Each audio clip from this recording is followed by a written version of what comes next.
এবার লজ্জায় মাথা কাটা গেল মুস্তাফিজের। আস্থার প্রতিদান দিতে পারলেন না মুস্তাফিজ। দর্শকরা শেষ ওভারে লখনউর জেতার জন্য প্রয়োজন ছিল 6 বলে 17 রান। চেন্নাইয়ের হাতে আরও বোলার ছিল, যেমন দীপক চাহার, দেশপান্ডিয়া, শার্দুল ঠাকুর।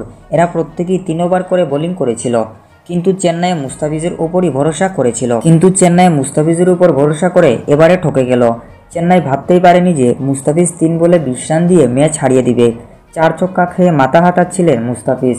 সমর্থকদের মুখেও দেখা যায় হতাশার ছাপ। কী করলেন মুস্তাফিজ? সবাই মুস্তাফিজের উপর অনেক ভরসা করছিল। সবাই হয়তো ভেবেছিল মুস্তাফিজ আমাদের ম্যাচ জেতাবে, কিন্তু চেন্নাইয়ের ভরসার প্রতিদান মুস্তাফিজ এভাবে অবহেলায় ভাসিয়ে দিবেন সেটা হয়তো কেউ আশা করেনি।